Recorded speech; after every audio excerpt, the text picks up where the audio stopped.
अभी देखा भाटी जी ने क्या कहा, हम स्वागत भी करते हैं, और चेहरे के ऊपर पीड़ा भी झलक रही थी। तो पहले तो इनके लिए एक पंक्ति कह के विषय शुरू करता हूं। आज जो विपक्ष की हालत इस जजमेंट के बाद हुई है कि न तुम ही मिले और न मयस्सर तुम्हारी दीद हुई, तुम ही कहो ये मुहर्रम हुई कि ईद हुई। आज विपक्ष की स्थिति कमोबेश ऐसी हो गई है कि वो कह ही नहीं पा रहे हैं कि ये इनके लिए मुहर्रम मनाने का समय है या ईद मनाने का समय है। परंतु जो भाटी जी ने कहा उन्हीं में से 3 पॉइंट लेता हूं। इन्होंने कहा सर्वोच्च न्यायालय ने अभी कहा, सारी प्रदेश सरकारों के लिए कहा कि साहब उनकी जिम्मेदारी है, उनको फटकार लगाई। सर्वोच्च न्यायालय सही है, वाह भाई वाह। संजय राउत को राहत दी, सर्वोच्च न्यायालय सही है, न्याय की विजय है। पवन खेड़ा को चंद घंटों में राहत मिली कोर्ट से, यह सही है और यह न्याय की विजय है। मगर भ्रष्टाचार के आरोप में राहत नहीं मिल रही है तो यह सरकार का अन्याय है। इतना दोहरा मापदंड यदि आप रखेंगे, अन्याय नहीं कहा मैंने, प्रबुद्ध नागरिक और सुधांशु जी अन्याय नहीं कहा मैंने, उसका भी स्वागत किया, समर्थन किया। नहीं, हम ये कह रहे हैं, आप लोगों का यही तो प्ली था ना कि साहब ये सरकार गलत कर रही है। अब मैं ये कहना चाहता हूं, इन्होंने कहा 95% नेता, तो मैं पूछना चाहता हूं इन सारी पार्टियों में एक पार्टी का नाम बता दीजिए 2014 से पहले जिसका कोई भी नेता भ्रष्टाचार के आरोप में सीबीआई या अन्य किसी जांच एजेंसी के द्वारा आरोपित ना हुआ हो और कोर्ट कचहरी के चक्कर न काटे हो। बड़ी खबर एनसीपी सोर्सेज कह रहे हैं कि विपक्ष के हवाले से यह खबर आ रही है कि आज का फैसला विपक्ष के लिए बुरी खबर है। आज का फैसला विपक्ष के लिए बुरे दिन साबित कर सकता है आने वाले दिनों के अंदर। ये इस पर मैं सीधा रिएक्शन लेता हूं। आनंद दुबे, क्यों बुरे दिन लग रहे हैं आप लोगों को? अमीश भाई नमस्कार। देखिए, कोई बुरे दिन नहीं है। हम अगर अदालत के पास नहीं जाएं तो हम कहां जाएं? यदि हमें कोई पीड़ा हो रही है, हम पर कोई दबाव बनाया जा रहा है, तो हम अदालत के पास जाएंगे।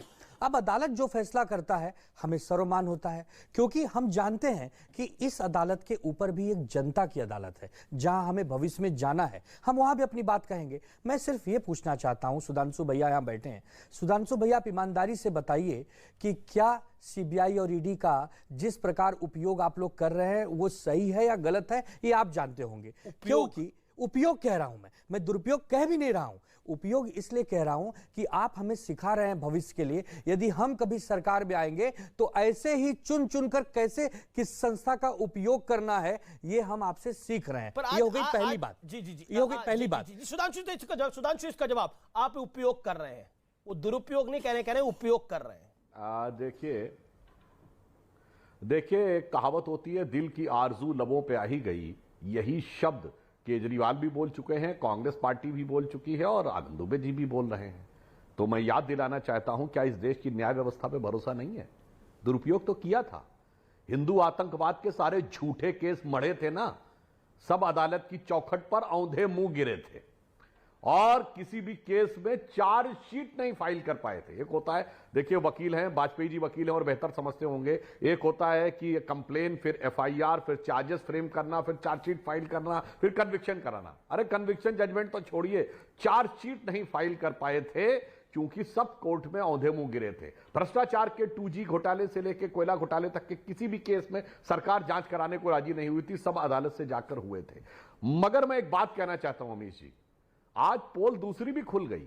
जो लोग कहते थे लोकतंत्र पे अटैक है, लोकतंत्र पे नहीं।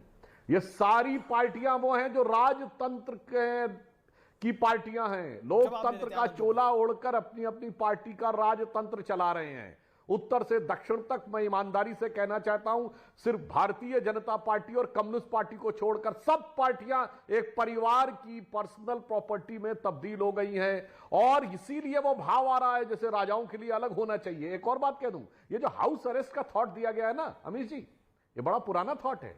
ये अंग्रेजों के जमाने में जो अरेस्ट होते थे, हाउस अरेस्ट ही होते थे, किसी पैलेस में या किसी लेविश बंगले में पूरी साजो सामान, हमारे लुटियंस के बंगले में, हमारे साउथ दिल्ली के बंगले में, हमारे साउथ बॉम्बे के बंगले में, हमारे अच्छे किसी मकान में हमें हाउस अरेस्ट कर लीजिए। मतलब आनंद दुबे जी, एक कहावत है जो मैंने कार्यक्रम के शुरू